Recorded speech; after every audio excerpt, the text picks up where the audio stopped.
yaitu penjelasan baik itu materi dan praktik kaitan dengan manasik haji dan umroh secara detailnya. Insyaallah nanti akan saya langsung sampaikan kepada para mahasiswa. Mudah-mudahan nanti apa yang saya akan sampaikan bermanfaat bagi semua yang menonton video ini. Terima kasih.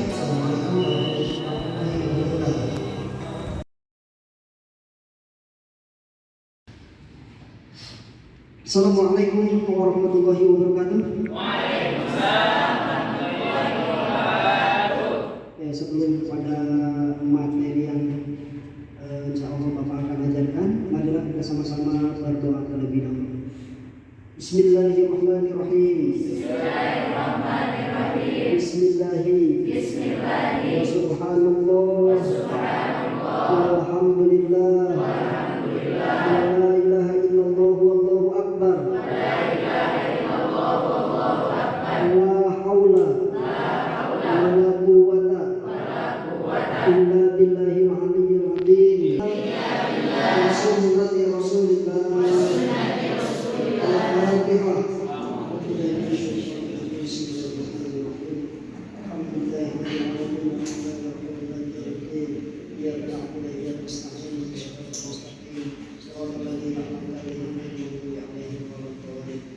Alhamdulillah, sekarang kita bisa ketemu kembali dalam materi. Siapa yang ingin ke Mekah? Saya. Saya. Mau ke Mekah berpilih-pilih pahala sambil baca talbiyah dan wukuf di Arafah, lalu melempar jumroh dua wusta Aqabah, sa'i dari Safa ke Marwah. Allah Maha Penyayang, sayangnya tak terbilang. Allah Maha Pengasih, tak pernah pilih kasih. Allah yang Maha Tahu tanpa diberitahu. Allah, la ilaha illallah.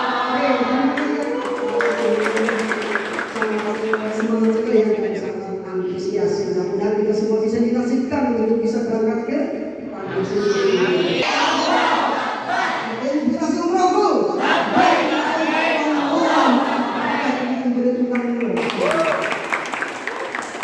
Oke, baik ya. Terlebih dahulu bisa diacungkan tangannya ataupun bisa berbicara hadir atau tidak hadir. Oke, selanjutnya kita akan kepada materi ya. Materi yaitu tentang praktik manasik haji dan umroh. Semuanya mudah-mudahan bisa disimak. Bahasanya yang saya akan sampaikan ya Bapak, mendapatkan ganjaran surga. Oke, tentunya kita mau ya seluruh dosa kita oleh Allah Subhanahu wa taala itu diampuni. Ya, dari mulai balik sampai sekarang. Karena apa? Karena kata Allah gitu ya. Al-umrata ilal umrati kafaratun. Ya, antara umroh ke umroh yang lainnya adalah sebagai kifarat ataupun penebus dosa. Wal hajjul mabrur, dan haji yang mabrur laisa lahu jazaa'un illa jannah. Jadi tidak ada ya ganjaran ataupun pahala yang nanti akan diberikan kepada orang-orang yang melakukan haji ataupun umroh kecuali adalah surga Allah Subhanahu wa taala. Tentunya kita mau kan masuk ke surga Allah Subhanahu wa taala. Itu bakat gitu ya. Selanjutnya yaitu perbedaan antara sholat dengan umroh. Ini kita ketahui ya. Dan perbedaannya antara sholat dan umroh apa saja sih perbedaannya? Nah, ini untuk sholat sebagaimana kita ketahui bersama, untuk sholat itu bacaannya kaku, gerakannya bisa berubah, terus waktunya terbatas ataupun tempat bebas, tidak ada halangan, tidak boleh ditangguhkan dan diwakilkan lebih baik berjamaah. Nah, ini untuk perbedaan umroh. Nah, perbedaan antara sholat dan umroh, bacaannya kaku, kalau umroh itu bacaannya bebas. Nah, itu yang untuk bacaannya. Dari mulai kita melaksanakan mikot, terus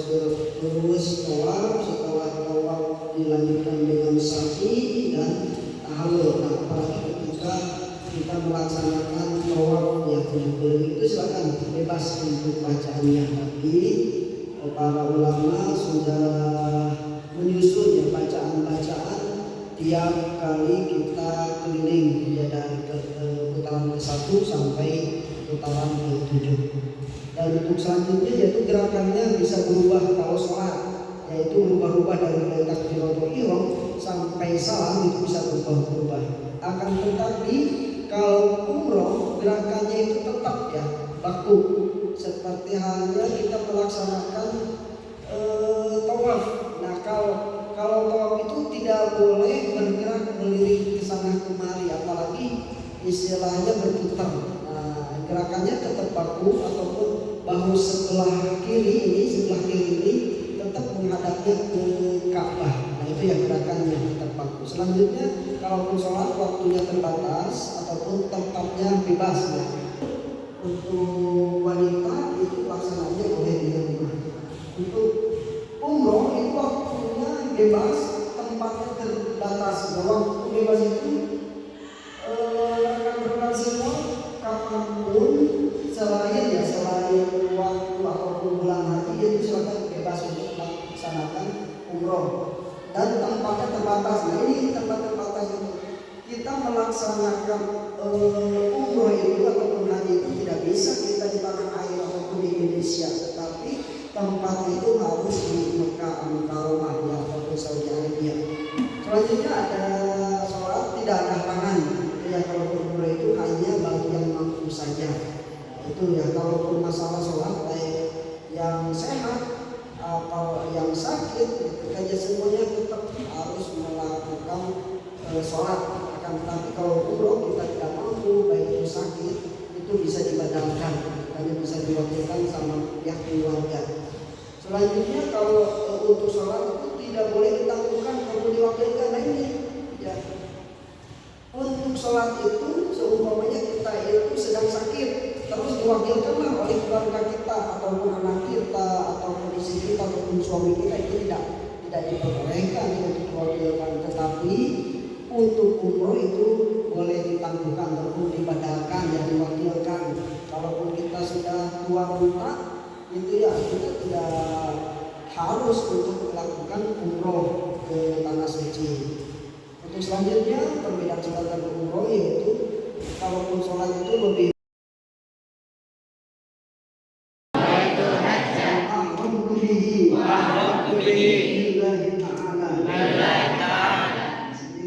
ikuti saja para instruksi dari tour leadernya. Kita membaca niatnya. Nawaitul hajja wa ahramtu bihi billahi ta'ala.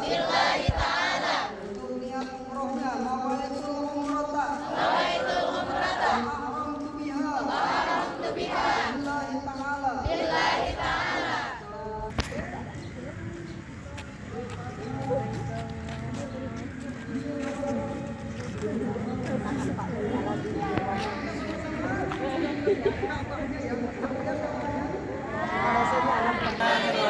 Allahumma antas salam minkas salam ilaika ya'udus salam hayyina rabbana bisalam waj'alna jannata wassalam ya rabbana ta'alaita ya dzal jalali wal ikram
Oke, sekali lagi ketika di sudut Hajar Aswad dulu, nanti ketika itu baru ulang ya. Allahu Akbar.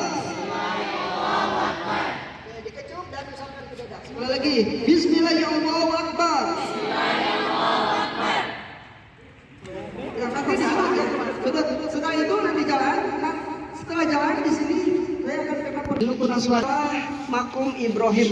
Ya, makom Ibrahim. Oke, depannya ini adalah pintu Ka'bah ataupun gol tajam antara Hajar Aswad dengan pintu Ka'bah itu adalah tempatnya doa kita diijabah ya. Gol tajam itu adalah tempat diijabah. Ini adalah pintu Ka'bah ya, yang terbuat dari emas ini. Oke, selanjutnya ini adalah makom Ibrahim. Lanjut apa? Selanjutnya ini pojok juga ya. Ini namanya Rukun Irofi. Madhabnya berarti ke negeri Irak. Ini yang ke negeri Irak. Oke, selanjutnya maju. Nah, namanya ini adalah apa? Hijir Ismail.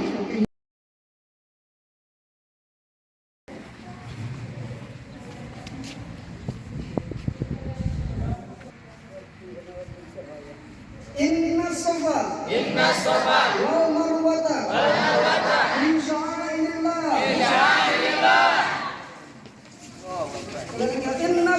Inna Safa wal Marwata min sya'airillah.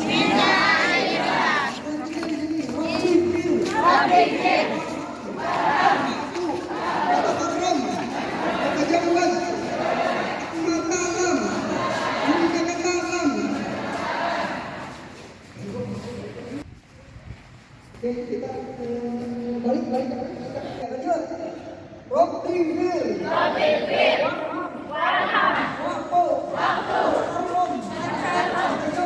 watajawaz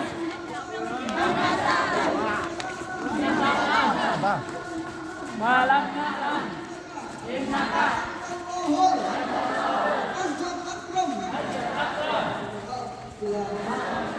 sekarang sebenarnya untuk perempuan ini adalah tahallul.